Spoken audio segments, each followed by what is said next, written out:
Welcome to Living Life on the Max with Keisha B. Spivey, a weekly podcast that will challenge you and encourage you to live your best life yet.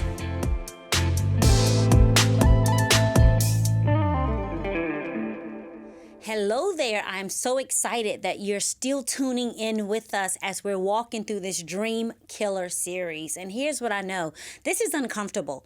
As we're talking about these topics, as we're digging a little bit deeper, as you're having to look in the mirror and have a conversation with yourself, I know it gets uncomfortable. But isn't your dream worth fighting for? Isn't it important that you recognize the things and the tactics of the enemy to keep you from fulfilling the dreams and the purposes that God has put in your heart? Just a couple of recaps as we've had this conversation. The first dream killer that we talked about was discouragement. And we said discouragement is dangerous, and we talked about how it does not discriminate. And if we're all honest, every now and again we dip down into that place. But our secret that we have to hold on to is that we can't stay there.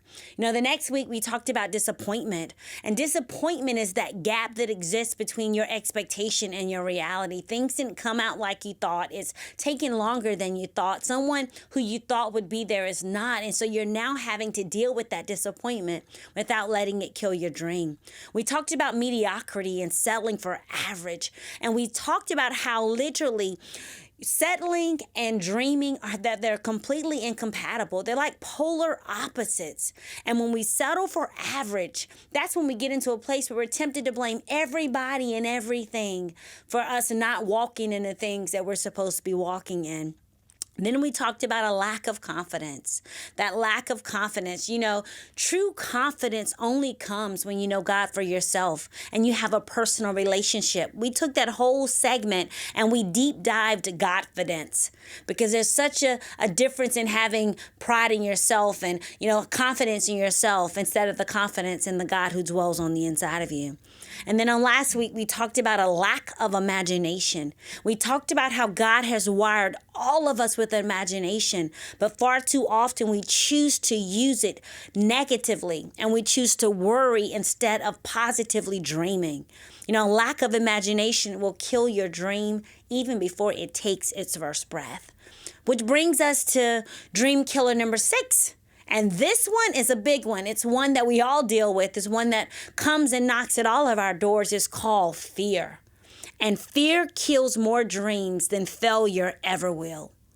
When you are dealing with fear, you avoid chasing your dream because you are more concerned with the obstacles along the way. And so even before you get started, you start spiraling into self-doubt and you spiral into worry. And again, this is taking the gift of imagination and turning it into a vehicle of mass destruction because faith and fear cannot live in the same place.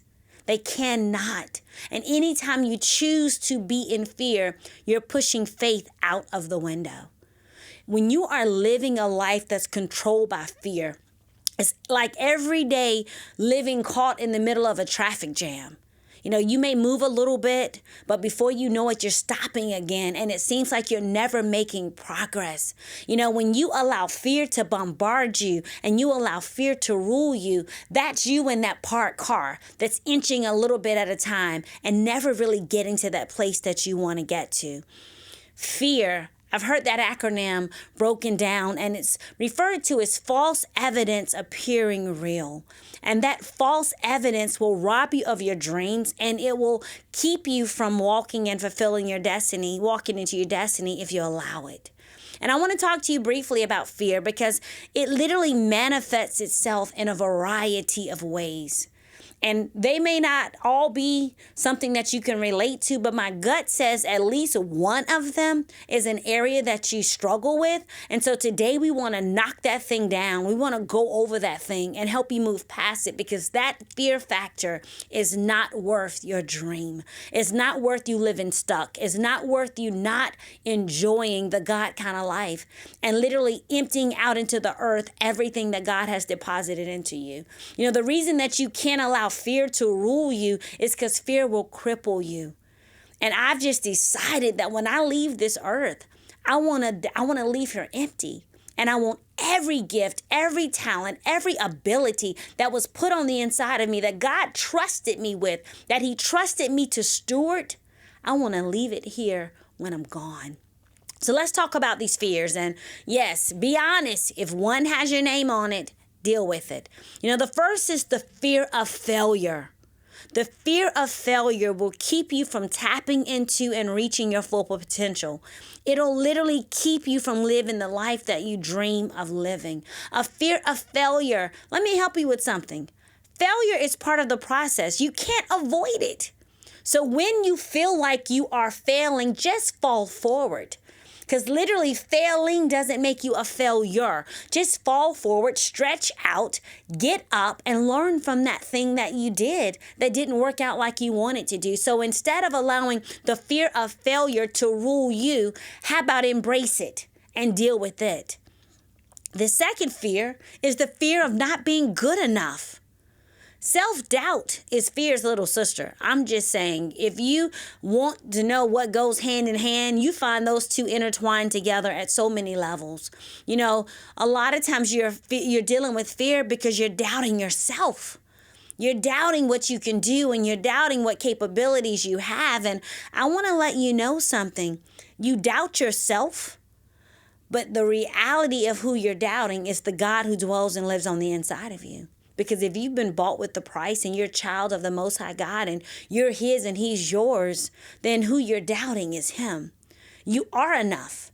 The word tells you that you're fearfully and wonderfully made. He chose you. You're a masterpiece, and He wired you with purpose and talents. He made you who you are, the good, the bad, and the ugly. And it's up to you to realize, wait a minute, according to man, you might not be enough, but according to God with Him, you have every single thing that you need. The third fear is a real one, y'all. It's one we face. It's the fear of discomfort. But nothing grows in your comfort zone but regret. We want to be comfortable. We don't want to hurt. We don't want to endure. We don't want to have to go through anything.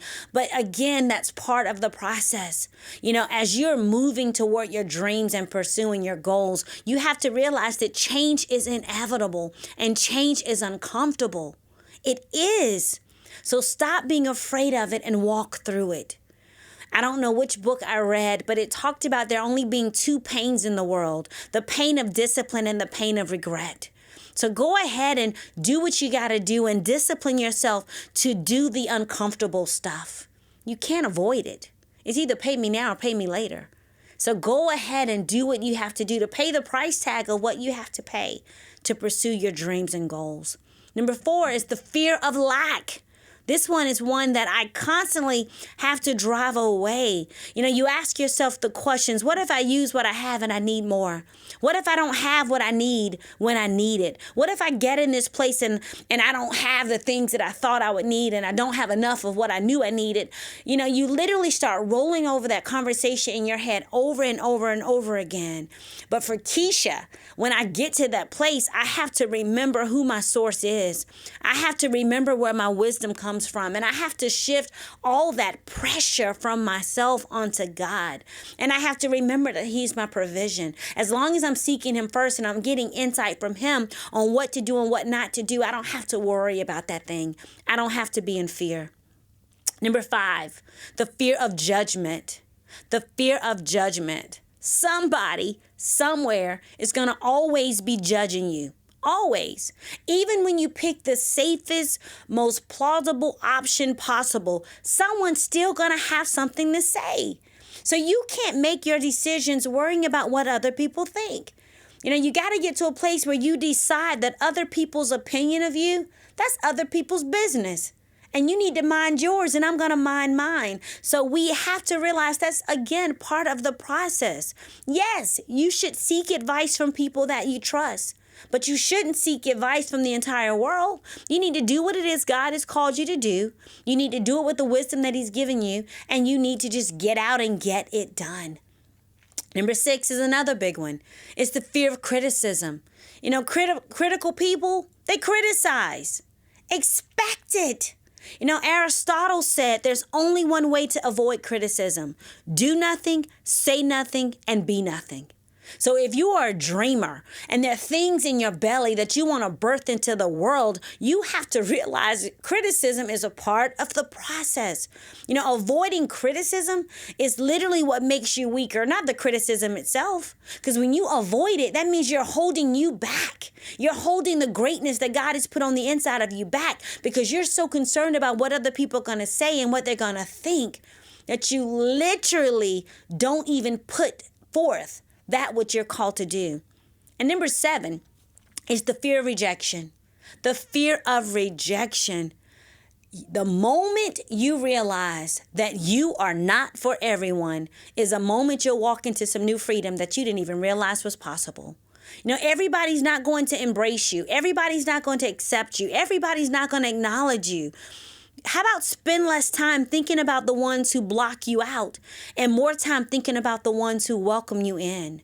My personality, comes with a little pepper. And sometimes it makes people uncomfortable. It makes people uncomfortable. And I remember a season when I was trying to water myself down so that other people felt more comfortable around me. I remember trying to literally minimize who I was so that other people would be comfortable. I remember literally turning down my fire and my passion and putting water on my wood so that other people could be comfortable. And the only problem with everybody else being comfortable is I was miserable. Even in the skin that I was in, I was trying to be somebody else. But it didn't take me long to realize that I needed to be around people who gave me the freedom to be me. Flaws and all, struggles and successes. Everybody doesn't like spicy food, but that doesn't make spicy food bad. It's just not for them. Accept the fact that you're not for everyone. They're going to be people who reject you. They rejected Jesus. And he's the savior of the world. He's the rescuer. He's the redeemer. When he went back to his hometown in Nazareth, they rejected him. His family said he was crazy, that he was a madman. Think about this. Jesus. And if he had to walk through rejection, why aren't you? Fear is real. I read that there are 365 fear nots in the Bible, every one of them for a different day of the year, and it wouldn't be there if we didn't need it. So the key is not to ignore your fears.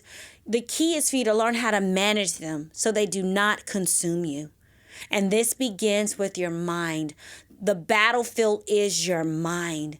You need to remind yourself of your successes. Remember the last time that you were afraid, but you did it anyway. You need to rehearse the victories that you've won when you felt the fear and still move forward. Joyce Meyer wrote a book, and it's called Do It Afraid. And reading that book shaped my mind when it came to facing my fears because that book gave me permission to acknowledge, one, that I was afraid, but it also challenged me to not stay stuck in my fear. And fear will kill your dream if you let it. So don't. That's a decision that you have to make. I said earlier, fear and faith can't dwell in the same place. One has to be evicted. If you are a dreamer and you are a visionary, then the only way you can move forward with that thing is to deal with and evict your fear. Because fear will kill your dream if you let it. If this message is encouraging to you, or you can think of a friend right now that's battling fear, battling anxiety, that's prone to worry, please share it with them. Hit the subscribe button up there so that we can stay connected. So when these messages come out each week, you'll get them and you can stay with us as we walk through these series and we can grow up in this thing together. I haven't figured it all out. I'm still learning. I'm still growing. I'm still becoming. And so are you. So let's do it together. Until we chat again, I am challenging you to do you to the max and deal with your fear. God bless.